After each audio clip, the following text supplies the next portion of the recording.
এক সাহাবী নবীজির দরবারে আসলেন, নবীজির কাছে আইসা বলে, মাতাসসা ইয়া রাসূলুল্লাহ, ওগো নবীজি কিয়ামত কবে হবে, কিয়ামত কখন হবে?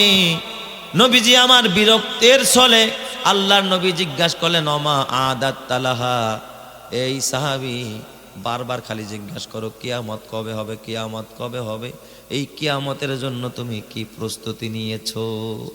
আই মিয়া, তোমার প্রিপারেশন কি আছে, প্রস্তুতি কি? খালি জিজ্ঞাসা করো কিয়ামত কবে হবে। ওই সাহাবী চোখের পানি ফেলে দিলেন।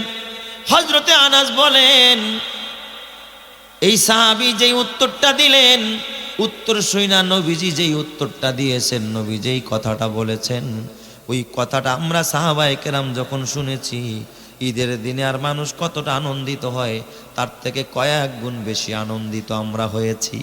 সুবহানাল্লাহ। আমরা আরো বেশি কি হয়েছি? আনন্দিত হয়েছে।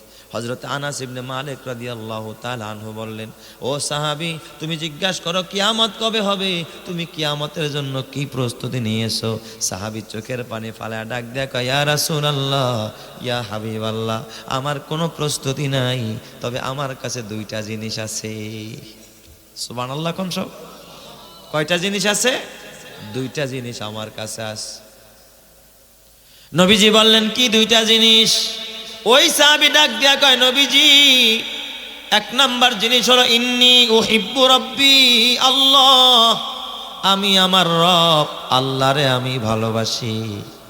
আর একটা জিনিস হলো ওয়া ইন্নী উহিব্বুকা ইয়া রাসূলুল্লাহ, এক নাম্বার আমি আল্লাহকে ভালোবাসি, আর একটা হলো আমি আপনাকে পছন্দ করি, ভালোবাসি। নবীজি আমার এই কথাটা শুইনা নবীজির সাথে সাথে বললেন, আলমারউ মা মান আহাব্বা, তুমি যাকে ভালোবাসো তার সাথেই তোমার আখিরাত হবে, তার সাথেই তোমার হাসর হবে, তার সাথেই তুমি খোদার পেয়ে চিৎকার মেরে কন্না আল্লাহু আকবার। সোহবতে সালে তোরা সালে কুনাদ, সোহবতে তলে তোরা তলে কুনাদ। এই জন্য বাবা, সৎসঙ্গে স্বর্গবাস, অসৎসঙ্গে সর্বনাশ।